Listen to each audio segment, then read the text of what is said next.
આજે આપણે પહોંચી ગયા છે ગલતેશ્વર મહાદેવ। બહુ જ જૂનું આ પૌરાણિક મંદિર છે।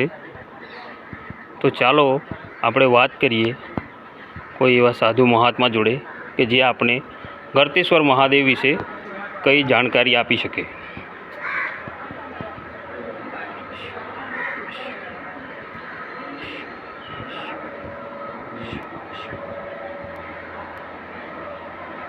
પહેલાં તો આપણે દર્શન કરી લઈએ।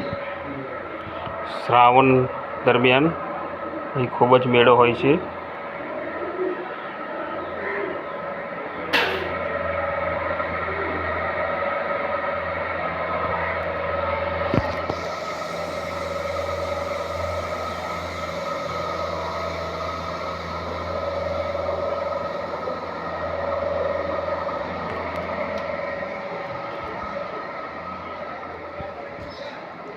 દર્શન કર્યા પછી અમને એક મહાત્મા મળ્યા, તેમના વિશે આપણે જાણીએ ગલતેશ્વર મહાદેવ વિશેનો ઇતિહાસ।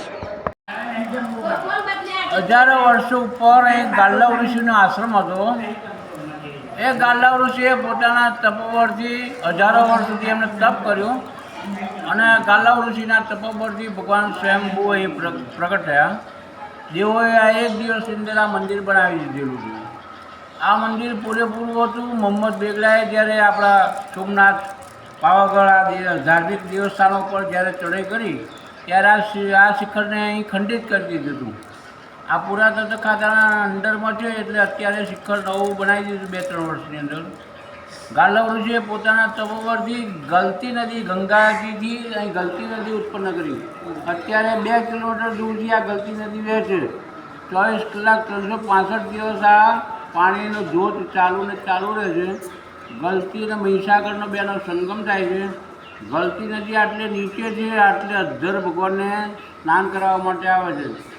શિવલિંગની આજુબાજુ ગલતી નદીનું પાણી સ્નાન કરાવે છે। અત્યારે પુરાતત્વ ખાતાએ આ શિવલિંગ એ જે જળાધારની અંદર જે પાણી આવતું હતું મંદિર ડૂબી ના જાય એટલા માટે શું છે કે એમને પૂરી દીધું છે। એટલે સ્વયંભૂ જે શિવલિંગ છે, શિવલિંગ ત્યાંનું ત્યાં છે, જળાધાર નીચે આવી ભગલિંગ હતું આ। એટલે જળાધારીની નીચે અંદર શિવલિંગ હતું, અત્યારે આ લોકોએ જળાધારી નીચે ઉતારી એટલે ભગવાન બહાર આવી ગયા। એટલે અત્યારે આ પુરાતત્વ ખાતાના અંદરમાં છે એટલે એ આ બધું એનો મેન્ટેનન્સ કરે છે, સુધારો વધારો કરે છે અને આ 5000 વર્ષ પુરાનું આ શિવાલય છે, જેઓએ રાતોરાત બનાવી દીધેલું છે। બોલો શ્રી ગલતેશ્વર મહાદેવ કી જય। ગલતેશ્વર મહાદેવ કી જય। આ છે ગલતેશ્વર મંદિરનો સામેનો નજારો।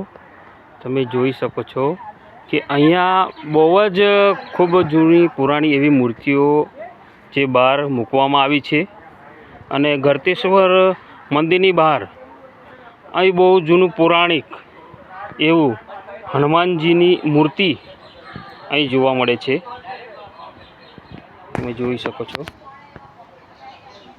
હનુમાનજીની મૂર્તિ ખૂબ જ જૂની અને પુરાણી છે। આ ગલતેશ્વર મંદિર બહારનો નજારો જે ગાર્ડન છે તેનો નજારો છે। હવે આપણે થોડાક આગળ વધીએ તો આપણે જોવા મળશે એક બીજું મંદિર। તમે જોઈ શકો જે બહારની પુરાતત્વ ખાતા દ્વારા જે અહીં જે જૂના ચિહ્નો જે મૂકવામાં આવ્યા છે જે આ મંદિરના જ છે તે આ બહારનું ગાર્ડન છે અને અહીં મંદિરની નીચે આવતા એક બીજું મંદિર નજરે પડેલ છે। તમે જોઈ શકો છો આ એક જૂનું મંદિર છે અને અંદર શિવાલય પણ છે।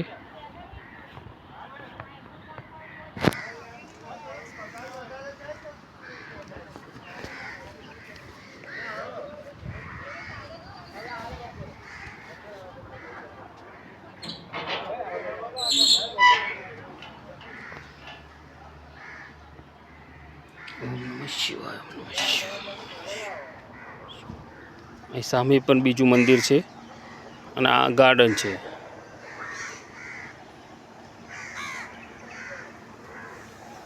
સામે ખૂબ જ સરસ નજારો છે એવો. હવે જાણીએ આપણે કે ઋષિમુનિએ બતાવ્યા પ્રમાણે ગરતી નદી વિશે.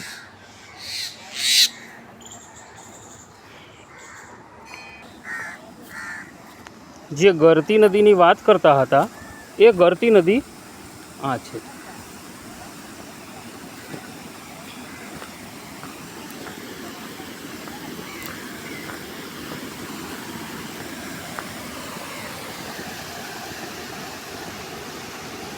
મંદિરમાંથી અભિષેક કરીને જે પાણી સીધું અહીં ગરતી નદીમાં આવે છે. અને એમ બી કહેવાય છે કે જાતે ગરતી નદી મહાદેવનો અભિષેક પણ થાય છે, કે જે અત્યારે મહારાજ દ્વારા જણાવવામાં આવે છે કે તે અત્યારે પૂરી દેવામાં આવે છે. તો આ પેલો છે સૂર્યકુંડ, જે તમે જોઈ શકો છો. ત્યાર પછી આગળ જતાં જતાં ખૂબ જ રસ્તો, સામેનો નજારો જુઓ.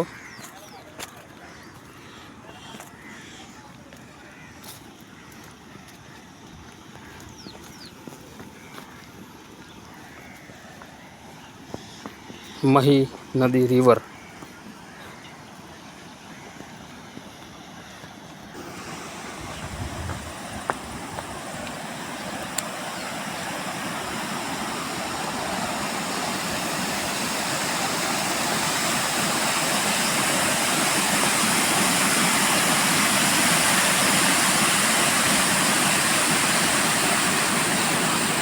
ગરતી નદી વોટરફોલ.